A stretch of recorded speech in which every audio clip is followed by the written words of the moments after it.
안녕하세요. 조윤 목사입니다. 주 안에서 사랑하는 교우 여러분께 좋으신 주님의 이름으로 문안을 드립니다. 지난 한 주간 주 안에서 다들 평안하셨습니까?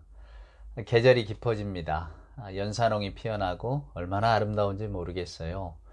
문득 그 아름다운 자연을 보면서 여호와께 감사하라 그는 선하시며 그 인자하심이 영원하미로다 라고 하던 한 시편 시인의 노래가 기억이 납니다. 여러분, 오늘도 우리는 변함없는 우리 하나님의 품 안에 안겨 있습니다. 그 하나님의 선하신 인도하심 가운데 있죠. 그래서 시편 기자의 노래처럼 우리 하나님의 그 선하고 인자하심을 영원토록 노래해야겠습니다. 그 가장 좋은 노래가 바로 예배가 아니겠습니까? 기쁨으로 예배의 자리에 나아옵시다. 예배하면서 우리 하나님을 찬양하고 또 하나님의 은혜와 사랑을 더 깊이 누리는 우리 모두가 되기를 소망합니다. 다 같이 경배 찬송 621장 찬양하라 내 영혼아 부르시면서 오늘도 하나님 앞에 나아가겠습니다. 찬양하라 내 영혼아 찬양하라 내 영혼아 온 마음과 정성 다하여 주 찬양하라 경배하라 내 영혼아 경배하라 내 영혼아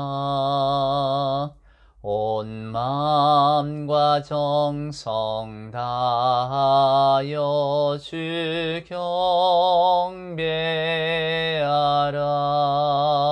경배하라. 사도신경으로 우리들의 신앙을 고백합니다. 전능하사 천지를 만드신 하나님 아버지를 내가 믿사오며 그 외아들 우리 주 예수 그리스도를 믿사오니 이는 성령으로 잉태하사 동정녀 마리아에게 나시고 본디오 빌라도에게 고난을 받으사 십자가에 못 박혀 죽으시고 장사한 지 사흘 만에 죽은 자 가운데서 다시 살아나시며 하늘에 오르사 전능하신 하나님 우편에 앉아 계시다가 저리로서 산 자와 죽은 자를 심판하러 오시리라. 성령을 믿사오며 거룩한 공예와 성도가 서로 교통하는 것과 죄를 사하여 주시는 것과 몸이 다시 사는 것과 영원히 사는 것을 믿사옵나이다. 아멘. 성시를 함께 교독합니다. 오늘 우리가 교독할 성시는 교독문 14번입니다. 시편 24편 가운데 기록된 말씀. 땅과 거기에 충만한 것과 세계와 그 가운데 사는 자들은 다 여호와의 것이로다. 여호와께서 그 터를 바다 위에 세우시며 강들 위에 건설하셨도다. 여호와의 산에 오를 자가 누구며 그의 거룩한 곳에 설 자가 누구인가? 곧 손이 깨끗하며 마음이 청결하며 뜻을 허탄한 데에 두지 아니하며 거짓 맹세하지 아니하는 자로다. 그는 여호와께 복을 받고 구원의 하나님께 의를 얻으리니 이는 여호와를 찾는 족속이요 야곱의 하나님의 얼굴을 구하는 자로다. 문들아 너희 머리를 들지어다. 영원한 문들아 들릴지어다. 영광의 왕이 들어가시리로다. 영광의 왕이 누구시냐? 강하고 능한 여호와시요 전쟁에 능한 여호와시로다. 문들아 너희 머리를 들지어다. 영원한 문들아 들릴지어다. 영광의 왕이 들어가시리로다. 영광의 왕이 누구시냐? 만군의 여호와께서 곧 영광의 왕이시로다. 아멘. 오늘 예배 찬송은 찬송가 315장입니다. 내 주 되신 주를 참 사랑하고 1절과 4절 찬송 함께 부르도록 하겠습니다. 내 주 되신 주를 참 사랑하고 곧 그에게 죄를 다 고합니다. 그는 은혜를 주신 내 예수시니 이전보다 더욱 사랑합니다.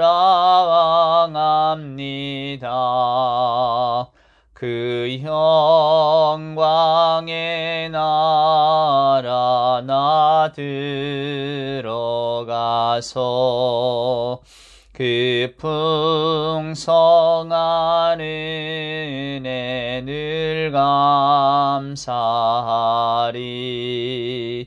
금멸유관 쓰고 나 찬송할 말 이전보다 더욱 사랑합니다.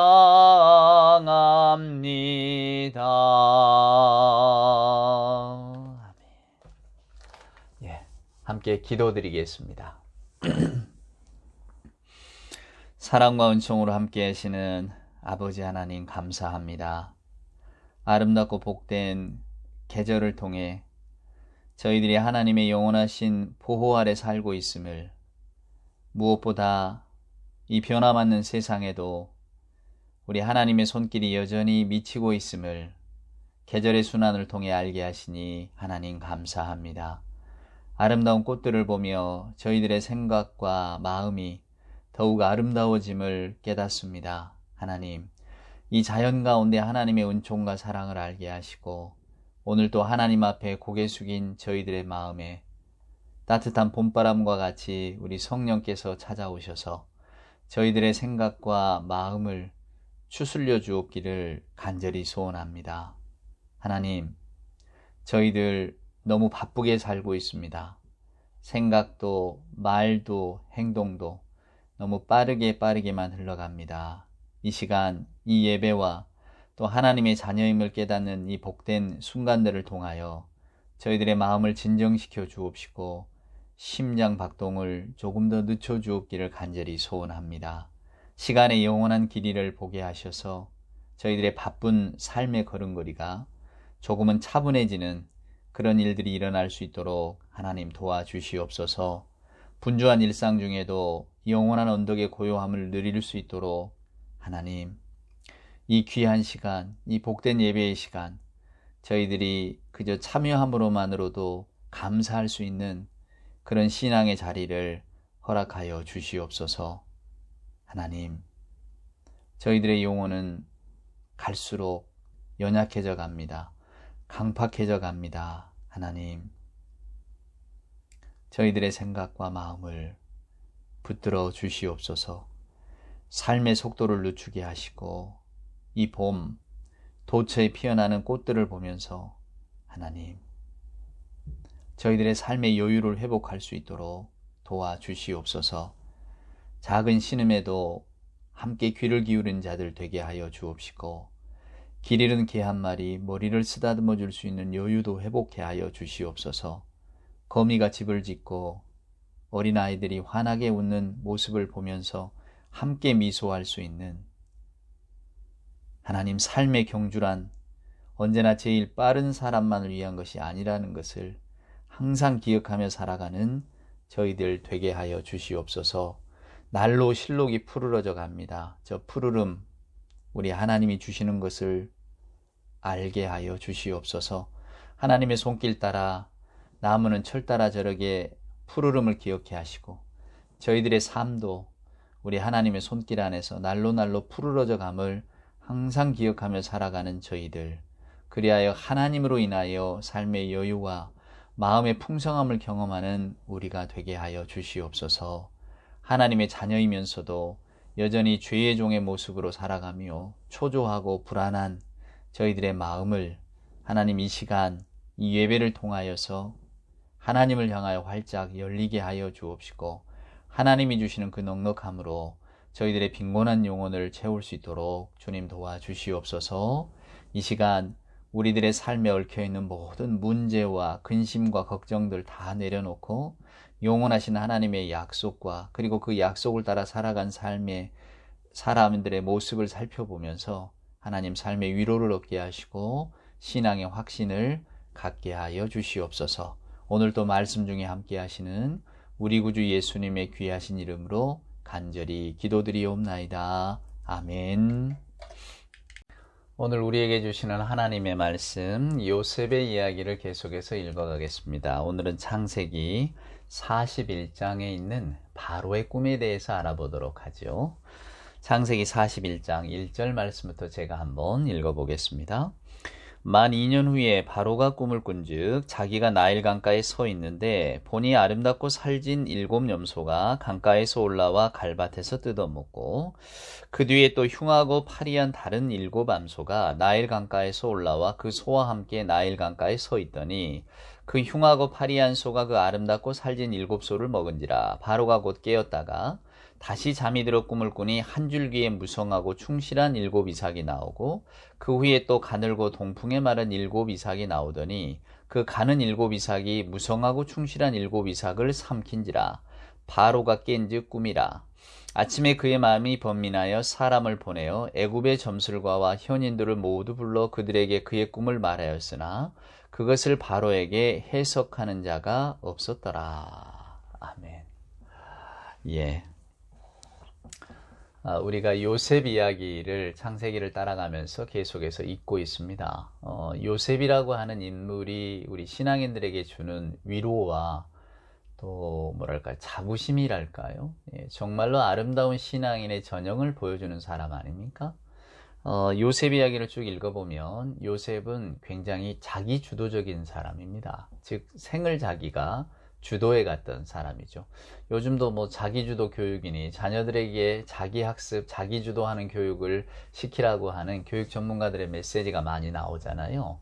자기주도가 중요하죠. 또 무엇보다도 사람의 자기주도성, 사람이라고 하는 것이 온통 자유를 갈구하는 사람들 아닙니까? 우리 사람의 속성 가운데 가장 중요한 게 자유인데 그러다 보니까 우리는 모두가 다 생을 자기가 주도하기를 원합니다. 그리고 자기가 생을 이렇게 주도해가는 사람들을 볼 때에 우리는 저 사람이 참 잘 살고 있다, 아름답다 이렇게 표현하기도 하죠.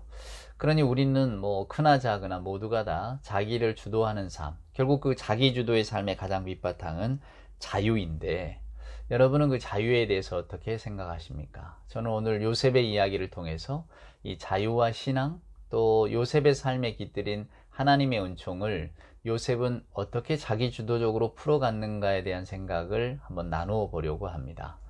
그 옛적에 뭐 달무드인가요? 제가 정확한 기억은 안 납니다만은 왜 한 부리는 종, 너무나 일을 잘하는 종, 주인이 한 가지를 시키면 뭐 10가지까지 척척 알아서 하는 종, 너무 충성스럽고 만족스러운 종, 그런 종의 한 사람이 있었는데 어느 날은 그 주인이 종에게 무언가 일을 하나 맡기고 나갔다가 돌아오니 평소와는 다르게 이 종이 그저 울고 있더라 하지 않습니까? 시킨 일을 하나도 하지도 않고 그래서 어찌된 일이냐 이렇게 물었더니 그 종의 대답이 이거였답니다. 주인님께서 이 감자의 크고 작은 것을 저에게 고르라고 하셨는데 어떤 게 크고 어떤 게 작은지 그걸 정해주지 않으셔서 저는 아무것도 할 수가 없었습니다. 그래서 제가 답답해서 울고 있었습니다. 간단한 이야기 같지만 여러분, 우리가 종의 모습이라고 하는 것은 자기주도적으로 살 수 없는 사람이 종이잖아요. 작아도 자기주도적으로 사는 삶을 우리는 자유한 삶이라고 말하죠. 오늘 여러분의 삶은 어떻습니까? 여러분은 주도하는 삶을 살고 계십니까? 아니면 따라가는 삶을 살고 계십니까? 직장에서의 직급을 말하는 게 아닙니다. 저와 여러분이 누리고 있는 어떤 삶의 윤택함을 가지고 저도 말하고 있는 게 아닙니다. 그렇게 따진다면 요셉은 감옥에 갇혀 있는 사람 아니었습니까? 그러나 요셉은 자기 생을 주도하는 사람이었습니다. 쭉 살펴온 바에서 제가 요셉에 대해 이야기를 해드렸듯이 어린 시절의 요셉은 그렇게 아름다운 모습으로 기록되어 있지는 않습니다. 아버지의 편애를 받았기 때문에 그랬을까요? 아니면 아직은 어려서 그랬을까요? 아버지의 사랑을 받은 자로서 어떤 마음이 넉넉하다기보다는 언제나 자기중심적이고, 여러분 여기서 자기중심이라는 것은 자기 자유를 마음껏 누린다는 의미는 아니고요. 언제나 이기적인 자기 생각, 자기 우선주의로 살았다는 이야기입니다. 자기 중심주의와 자기 우선주의는 달라요. 자기 우선주의로 살던 요셉. 그래서 때로는 형들의 일을 고자질하기도 하고 또 형들이 들으면 기분 나빠할 꿈의 내용도 아주 자랑스럽게 말하기도 하던 그런 사람이었습니다. 근데 그가 형들에게 붙들리고 형들이 붙든 거죠. 그리고 구덩이에 떨어지고, 그리고 이제 노예로 팔려가고, 이런 와중 속에서는 침묵하고 있다고 제가 말씀을 드렸었죠. 성경을 읽어보면 요셉의 이야기가 거기서 당연히 한두 마디 나올 것 같은데 전혀 나오지를 않습니다. 그것은 아마도 그의 고난의 깊이, 즉 고난의 시작이 이제 그의 인생을 만들어감을 성경 기자는 침묵을 통해서 들려주고 싶었던 모양입니다. 말보다는 행동으로 말이죠. 그리고 자, 요셉이 이제 미디안 상인들의 손에 이끌려서 애굽으로 팔려갑니다. 근데 그 애굽에 팔려갔는데 눈에 들어서 이렇게 보디발이라고 하는 일종의 지체 높은 애굽 관리의 어떤 그 집사로 들어가게 되죠. 거기서 인정받으면서 이제 요셉은 점점 노예로서의 삶을 받아들이고 또 그 안에서 그 자기가 살아가야 될 삶의 방식을 익히게 됩니다. 보디발의 아내가 그를 사랑했죠. 제가 지난 시간에 그 탈무드에 보면 요셉이 시장을 보러 나오면 애굽 여인들의 탄식이 단밖으로 다 흘러나왔다, 그런 이야기가 있을 정도로 잘생긴 미남자였던 것 같은데, 그래서 하여간 요셉이 이 보디발의 아내의 사랑을 받았습니다. 근데 이 사랑은 외사랑이었죠. 이 주인 마님이 보디발의 아내가 이제 요셉을 유혹하기 시작합니다. 근데 요셉이 거기에 넘어가지 않아요. 성경은 그 장면을 이렇게 기록을 하고 있습니다. 내가 어찌 하나님께 죄를 범하리요. 우리가 성경을 쭉 읽어보면 말입니다. 요셉은 굉장히 충성스럽고 신실한 사람입니다. 그래서 요셉의 삶을 이렇게 보면 그는 신앙적으로는 하나님께 충실했고, 그 다음에 현실에서는 그가 처해 있는 현실을 충실하게 산 사람입니다. 오늘날로 이야기한다면 교회 생활도 열심히 하고 자기 사업, 자기 일에 성실한 분들, 아마 대부분의 여러분들이 그런 삶을 살고 계시리라고 저는 생각합니다만은 그런 삶을 살았습니다. 그래서 요셉은 신앙과 삶의 어느 부분에 있어서도 이렇게 기울어지지 않는 사람입니다. 항상 평행을 이루고 있었고, 저와 여러분이 오늘날 시선에서 바라보아도 참 충성스럽고 성실한 사람이었다. 그런 요셉에게 있어서 자기 주인 보디발을 거역한다는 것은 정말로 그의 삶 가운데 도저히 용납할 수 없는 하나의 가치였을 겁니다. 자, 보디발의 아내가 유혹을 합니다. 물론 사랑에 빠질 수 있죠. 못 이기는 척하고 넘어갈 수 있지만 그의 결과가 어떠하겠습니까? 요셉은 그것을 알았던 사람입니다. 아무리 달콤한 유혹이라고 할지라도 그 꿀을 먹는 순간 그의 삶이 어떤 방향으로 흘러갈지를 알았기 때문이죠. 그러니까 요셉은 그러질 않았습니다. 그 결과가 무엇이었나요? 주인 마님의 고변이었죠. 누명을 쓴 겁니다. 우리가 읽지 않았습니다만 창세기 40장을 보면 이제 술 맡은 관원과 떡 맡은 관원, 이 술 맡았다 떡 맡았다, 일종의 오늘날의 비서실장 같은 역할입니다. 그런 역할을 했다가 바로의 눈에 나서 같이 감옥에 끌려온 애굽의 그 신하들이 있었어요. 이제 그들이 꿈을 꾸고 그 꿈의 내용을 이렇게 해석하지 못할 때에 요셉이 그 꿈의 내용을 해석을 해주거든요. 이제 술 맡은 관원은 다시 복직될 것이고, 떡 맡았던 관원은 당신은 죽을 거야. 이런 이야기를 들려줍니다. 그 해석을. 마침 그게 그대로 이루어졌죠. 그러니까 꿈이라고 하는 것, 여러분도 한번 상식적으로 생각해 보세요. 저도 이 내용을 읽으면서 이 술 맡은 관원, 자기가 포도를 이렇게 따왔는데 그걸 왕이 먹더라. 당연히 자기가 이렇게 다시 복직된다는 것 아니겠습니까? 또 떡 맡은 관원은 말입니다. 자기가 떡을 들었는데 그걸 새들이 와서 먹어버리더라. 자, 술이건 떡이건 간에 이게 전부 다 왕에게 바쳐지는 그런 역할을 감당했었잖아요. 근데 한 사람은 왕이 먹고 한 사람은 새가 먹고, 당연히 하나는 복직되고 하나는 목이 떨어지고 그런 이야기 아니겠습니까? 성경 그대로 나옵니다. 중요한 게 이거예요. 꿈은 해석할 수 있지만 진짜로 그러한 일들이 벌어지는가 하는 겁니다. 벌어졌단 말이지요. 그때 이제 그 술 맡은 관원이 다시 요셉의 예언처럼 부름을 받아서 복직돼서 나가니까 얼마나 고마웠겠습니까? 그 감옥 안에서의 불안감을 달래줬잖아요. 그래서 요셉을 찾아서 인사를 할 때 요셉이 이야기합니다. 난 히브리 사람이라고. 그런데 나는 내가 감옥에 들어온 명목의 그 죄를 절대로 행하지 않았다고. 당신이 나를 이것을 좀 기억해 달라고 당부를 한다니까요. 그러니까 요셉은 감옥에 갇혔을 때 이 사람 저 사람 붙들고 자기 억울함을 항변하거나, 그리고 그 억울함을 항변하면서 자신의 시간을 보내지는 않았습니다. 그냥 그것을 견뎌냈을 뿐이에요. 그리고 나가는 관원에게 나는 그런 일을 하지 않았다고 그의 정직함을 또 변호하고 있는 거죠. 무슨 이야기인가? 그는 자기가 당한 억울한 일을 마음에 품고 있었습니다.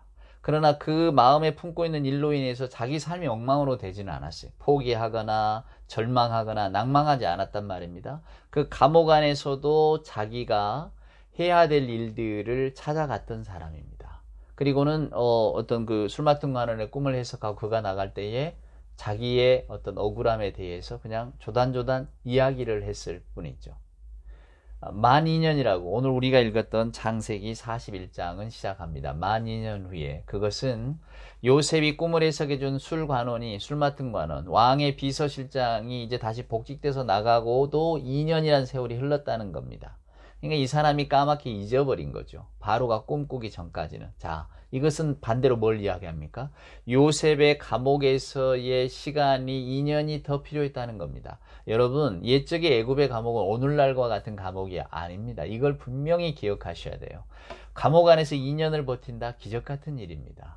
요셉에게는 아마도 매일매일이 죽음의 순간이었을 겁니다. 오늘 죽으나 내일 죽으나. 히브리 사람이잖아요. 노예 출신이잖아요. 만약에 감옥 안에서 시비가 붙어서 그가 두들겨 맞아 죽는다 해도 아무도 관심을 갖거나 변호해 줄 수 있는 형편이 아니었다는 것을 여러분 꼭 기억하십시오. 그러니까 말은 만 2년이라고 성경은 딱 한 줄, 한 단어로 요약을 할지 몰라도 그 시간의 그 시간의 무게는 요셉에게 있어서는 가히 엄청난 일이었을 겁니다. 자, 그럼에도 불구하고 요셉은 그 시간을 살아낸 거죠. 그 원동력이 어디에 있을까? 저는 요셉은 본래가 충실한 인간이었다고 생각합니다. 그래서 그는 하나님께도 충실하고 사람에게도 충실했어요. 그러니까 자기 주인이었던 보디발을 배신하지 못했던 겁니다. 요즘 우리식으로 이야기하면 그저 FM, 범생이 그러잖아요. 모범생 스타일. 그러니까 뭐 MBTI식으로 한다면 ISTJ 정도. 그냥 정직하게 자기의 길을 걸어간 사람. 어쩌면 유두리가 없다고, 융통성이 없다고 하는 말을 들을지는 몰라도 끝까지 자기가 옳다고 생각하고 또한 사회 규범이 옳다고 인정한 그 길에 대해서는 조금도 벗어나지 않으려고 하는, 그래서 그는 근면성실한 거죠. 근면성실한 사람이었습니다. 그런 그가 그의 억울함과 또한 그 어떤 그 엄청난 오해의 시간, 또 육체적으로 피폐할 수밖에 없는 감옥의 시간을 견딜 수 있었던 것은 아마 그가 본래 성실한 인간이었기 때문에 그러하지는 않겠는가, 그런 생각을 해봅니다. 그러면서도 그는 마음속에 소망이 있었던 거죠. 어떤 소망입니까? 중간중간에 창세기 기자가 우리에게 들려주는 것처럼 하나님이 그와 함께 계셨기 때문이다. 요셉의 형통함은 하나님이 그와 함께 하셨기 때문이다. 도처에 이런 진술들이 나옵니다. 요셉의 입에서 나온 건 아니에요. 요셉의 입에서는 45장, 49장 그때 딱 2번 정도 나오지. 그러나 성경에는 요셉의 입술이 아니라 요셉의 이야기를 기록해주는 창세기 기자의 입을 빌려서 이것은 하나님께서 그와 함께 하셨기 때문이다라고 저와 여러분에게 들려주고 있는 겁니다. 그래서 우리는 요셉의 삶 가운데 하나님의 손길이 어떻게 임했는가를 우리는 알게 됩니다. 자, 우리가 읽은 창세기 41장, 바로가 꿈을 꿉니다. 나일 강변에서 7마리의 살찐 암소를 봅니다. 근데 곧 파리한 암소가 나타나서 그 암소들을 다 잡아먹어 버립니다. 또 7씨앗, 통통하게 알이 맺힌 씨앗을 보는데 또 파리한 씨앗이 나타나서 그걸 다 잡아먹어 버립니다. 자, 무슨 꿈일까?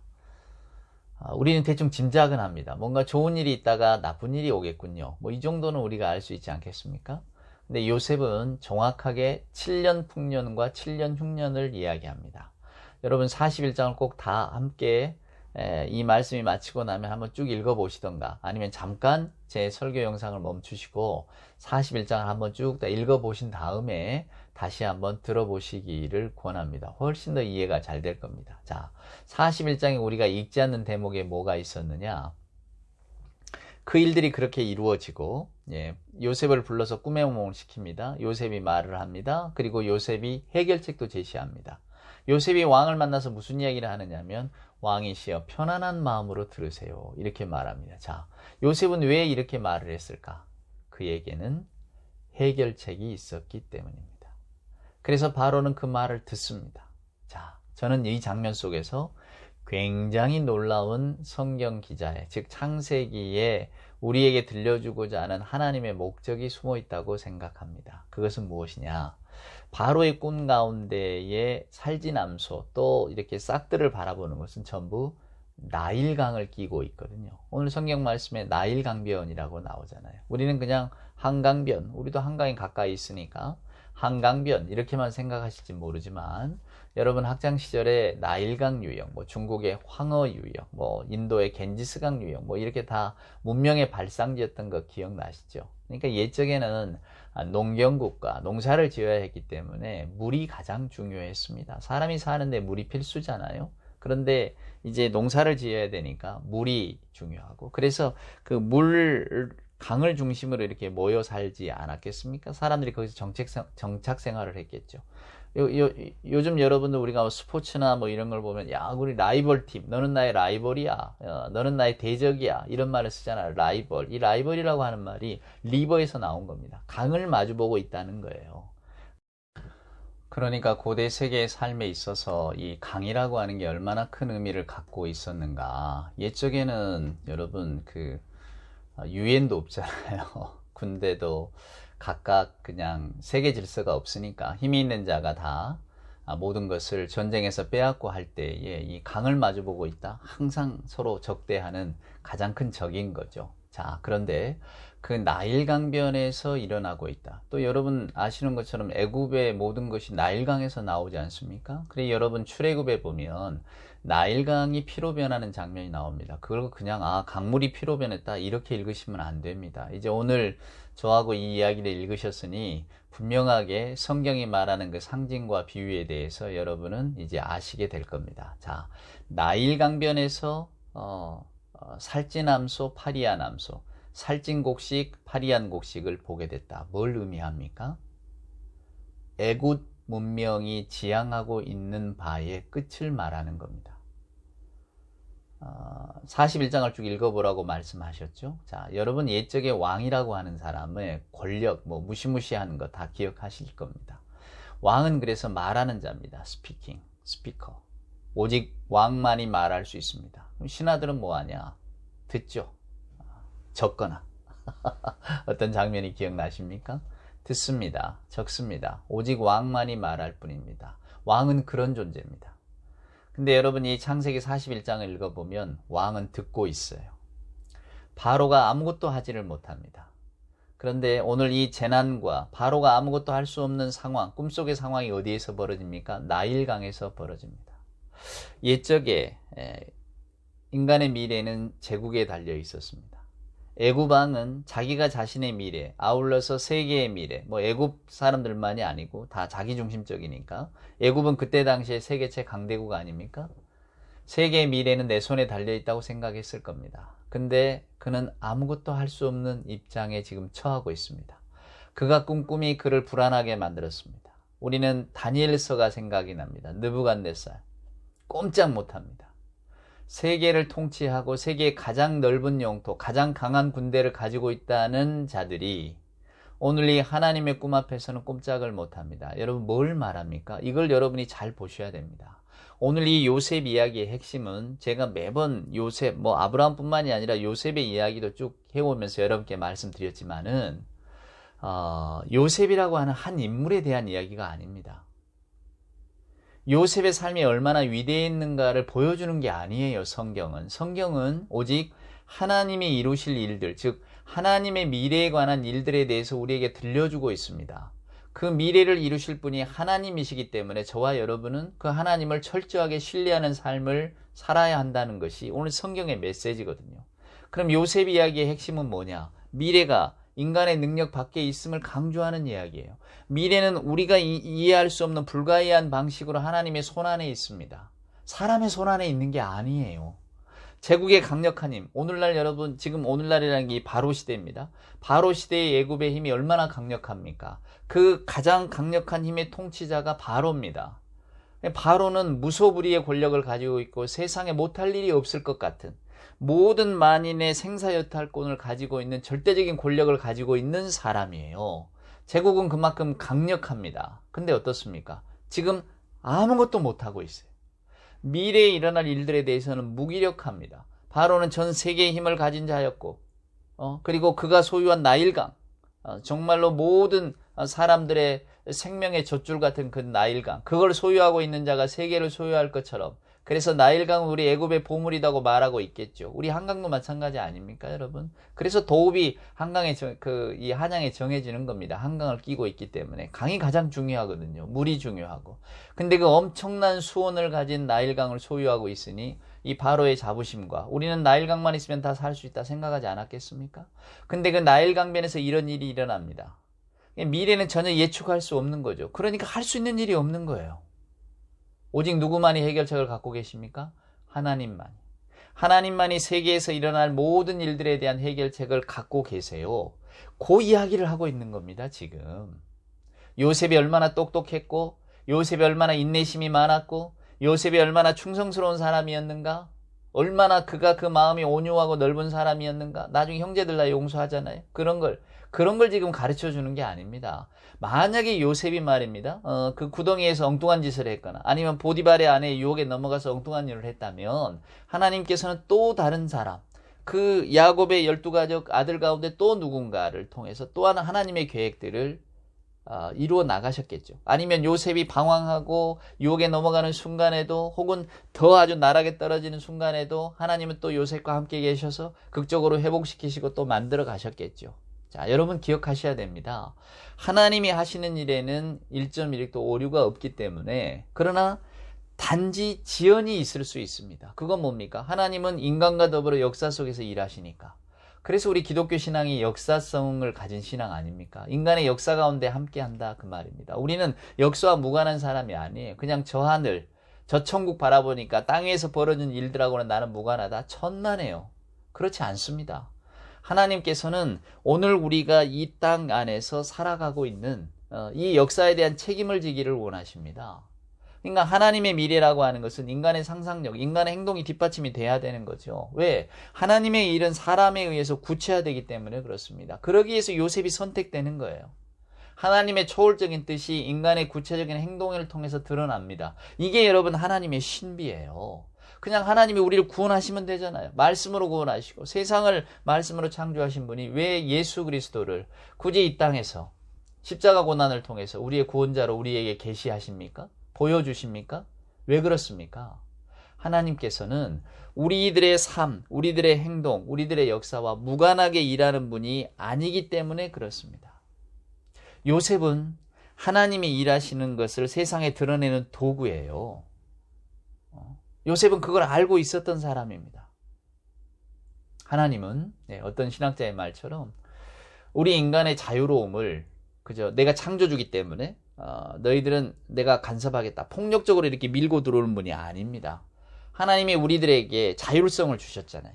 자유의지를 주셨잖아요, 여러분. 여기에 폭군처럼 맞서지 않으세요. 바로처럼, 제국의 왕들처럼 그저 하라면 하지 말이야. 이렇게 하지 않으신다 그 말입니다. 하나님은 우리를 사랑하시고 인정하세요.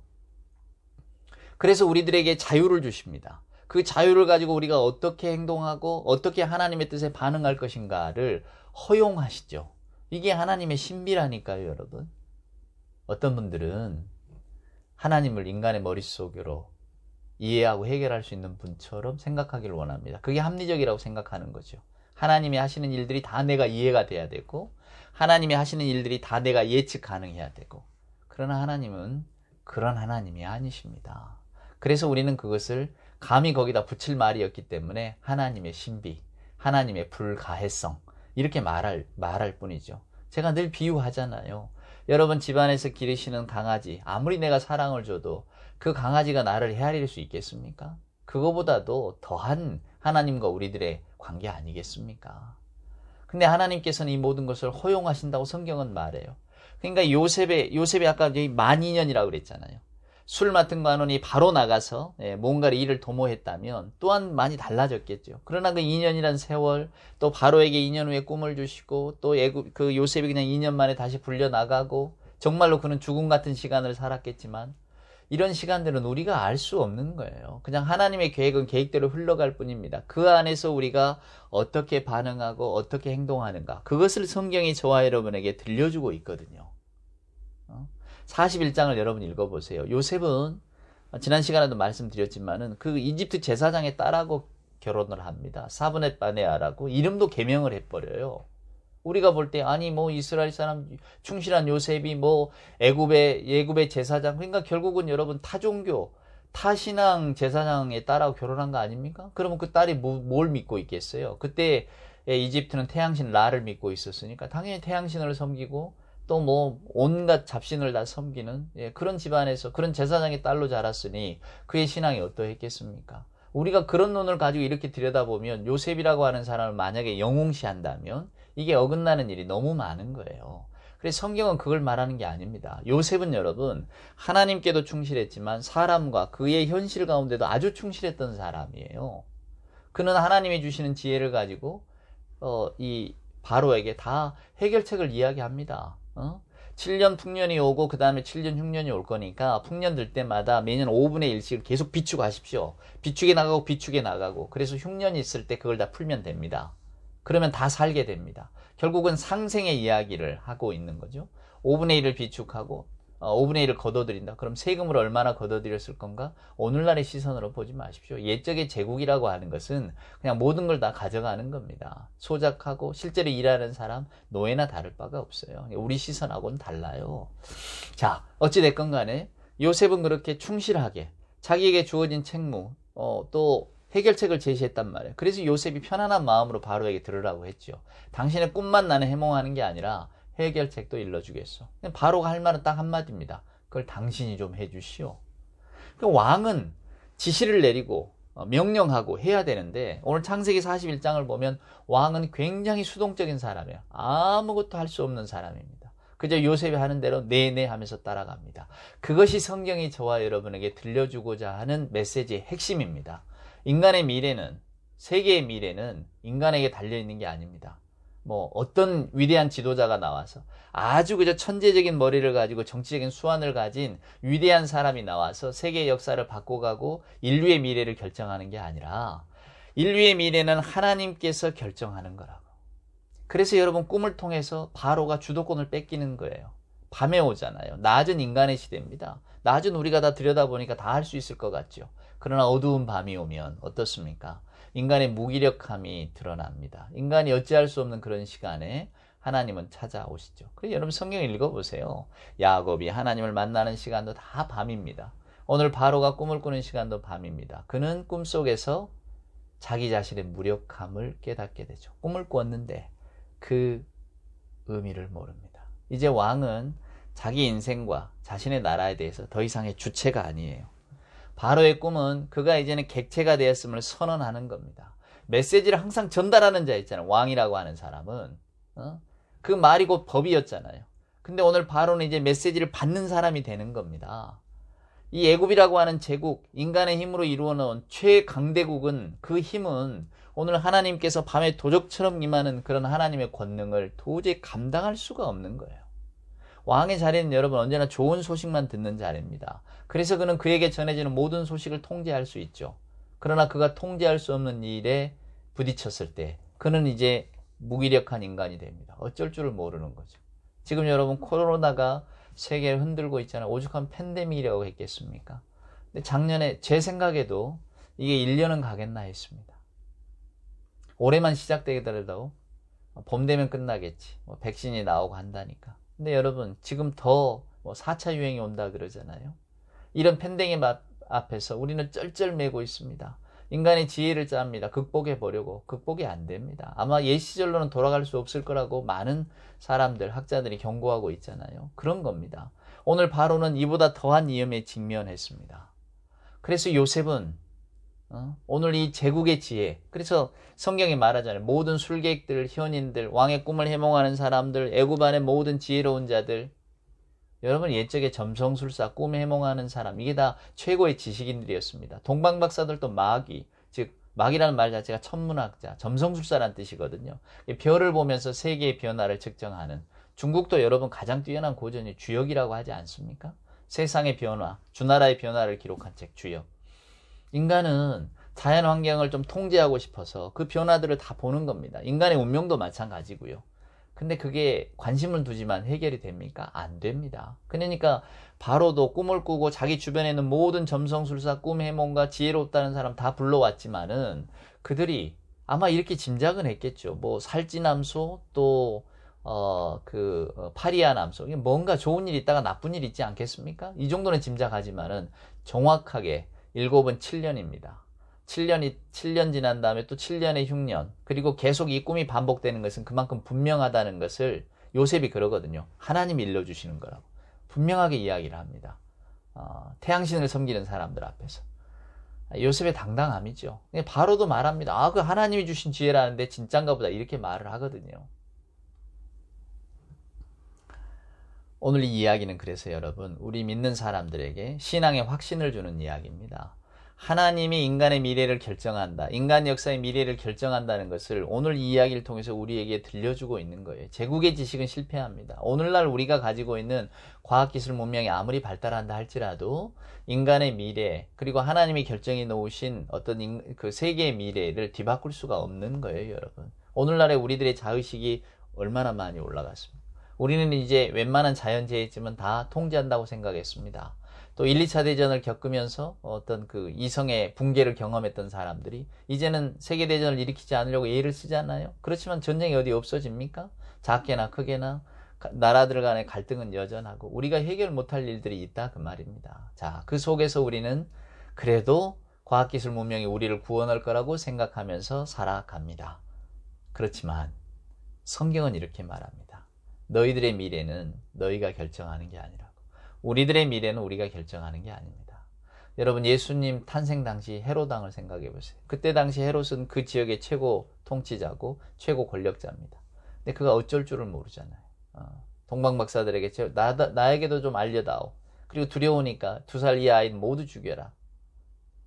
헤롯이나 바로나 통솔하는 데 익숙한 자들입니다. 근데 그들이 이제는 아무것도 할 수 없는 자리예요.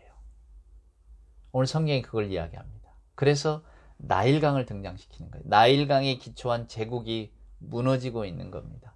나일강에 대한 공격은 나일강이 표상하는 제국에 대한 공격입니다. 제국은 아무런 힘을 갖지 못해요. 나일강은 생명의 강이 아니라 이제 죽음의 강으로 변하는 겁니다, 여러분. 인간에게서 생명은 나올 수 없죠. 아무리 힘이 강력한다 할지라도 제국의 미래는 죽음입니다. 그래서 오늘 이 메시지의 핵심은 애굽, 나일강이 상징하는 제국의 주장들은 다 거짓과 속임수로 가득 차 있다. 즉 애굽의 자리가 죽음의 자리라고 하는 것을 한 번 더 우리에게 들려줍니다. 불가해한 하나님의 권능 앞에서 애굽이 얼마나 무기력한가를 들려주는 거예요. 그러나 요셉은 하나님이 주시는 지혜를 가지고 제국의 모든 사람을 살립니다. 그들에게 생명을 주는 거예요, 여러분. 얼마나 놀라운 이야기입니까? 요셉, 그리고 오늘날 살아가는 우리들 다 하나님의 도구일 뿐입니다. 하나님께서는 인간의 역사 가운데 오늘 우리들에게 하나님의 뜻을 알려주시고 그 뜻을 아는 자로서 행동하기를 바라십니다. 요셉이 그러했던 것처럼 요셉은 감옥 안에 들어가서도 절망하거나 낭망하지 않았습니다.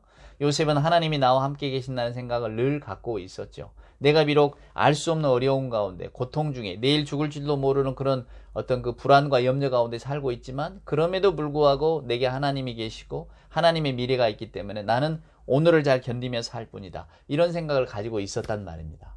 제가 여러분을 위로하려고 드리는 말씀이 아닙니다. 여러분, 만약에 우리가 병에 걸려서 투병하고 있다면 괜찮아, 견뎌보라. 이만큼 무시무시한 말이 어디 있습니까? 너도 한번 아파보라고. 또 어떤 공공한 처지에 처했을 때 괜찮아, 잘 될 거야 하면 네가 지금 내 입장에 처해보라, 그 말이 나오겠는가? 이 말 하고 싶겠죠. 그게 우리들의 마음이고 우리들 아닙니까? 그게 인간입니다. 근데 성경은 그럼에도 불구하고 하나님이 함께 계시기 때문에 하나님이 너의 미래는 결정할 거야, 우리에게 들려줍니다. 요셉은 거기에 충실했던 사람이에요. 오늘 요셉 이야기는 저와 여러분에게 우리들은 어떠한 길을 걸을 것인가를 보여줍니다. 우리가 요셉처럼 한 나라를 다스릴 총리의 자리에 올라갈 수 있는 가능성이 있겠습니까? 근데 성경은 한 나라의 총리를 귀하게 여기는 그런 말을 우리에게 전해주고 있지 않잖아요. 우리 개개인의 역사 속에서 사랑하는 여러분, 여러분이 살아가고 있는 자리가, 여러분이 다스리고 있고 여러분이 통치하고 있고 여러분이 관계하고 있는 그 자리가 바로 오늘 애굽이고 나일강입니다. 어떻게 내버려 두시렵니까? 그저 세상이 끌고 가는 힘으로 끌려가시겠습니까? 거기에 대해서 여러분의 미래를 거시겠습니까? 성경은 그렇게 말하지 않습니다. 오늘 요셉의 삶을 통해 그걸 보여줍니다. 감사하게도 요셉은 하나님이 함께 하신다는 것을 알고 있었고, 또한 그 알을 자신의 성실함과 충실함으로 보여주었던 사람입니다. 하나님이 주시는 지혜를 가지고 그는 사사로이 쓰지 않고 성실하게 써서 결국은 많은 생명, 아주 좁게는 자기 가족, 더 넓게는 애굽의 모든 생명들에게 어찌됐건 7년, 풍년, 7년, 흉년의 그 어려웠던 시기를 잘 감당할 수 있게 하는 그런 정책을 표기한 사람이 되었다는 이야기입니다. 말씀드린 것처럼 요셉의 이야기는 다 잊어버려도 좋습니다. 성경의 이야기, 가장 중요한 게 뭡니까? 가장 근본적인 생각은 하나님은 모든 관습, 모든 통제, 더 쉽게 말하면 애굽이라는 제국, 나일강이 주는 풍요함, 어떤 인간의 삶의 어떤 결정체들, 그리고 인간의 노력들, 애씀들, 여기에 맞서서 전혀 새로운 것을 가져오실 수 있는 분이라는 것. 그래서 우리 인류의 미래는 하나님께 달려있다는 것을 여러분이 기억하시면 됩니다. 우리들의 인생도 마찬가지고 말입니다. 우리 인생을 결정한 것은 세상이 아닙니다. 하나님의 힘이지. 그 사실을 믿고 살아가시기를 바랍니다. 요셉처럼 그것을 믿고 살아갈 때에, 그리고 내가 머무는 삶의 가운데 하나님이 내게 어떤 삶을 살게 하시는가를 기억하면서 충실하게 살아갈 때에 성경은 그런 삶이 복되다고 우리에게 분명하게 일러주고 있습니다. 여러분, 요셉의 이야기, 제가 당부드린 것처럼 창세기 41장을 한 번 더 꼼꼼히 읽어보시고, 그리고 저의 말씀을 한 번 더 반복해서 들으신다면 오늘 성경의 가장 근본적인 메시지가 담겨있는 요셉 이야기를 더 잘 아실 수 있을 것입니다. 인간의 미래, 인류의 미래, 세계의 미래는 하나님의 손에 달려있다는 것을 꼭 기억하시며 살아가는 우리 모두가 되기를 소망합니다. 기도하십시다.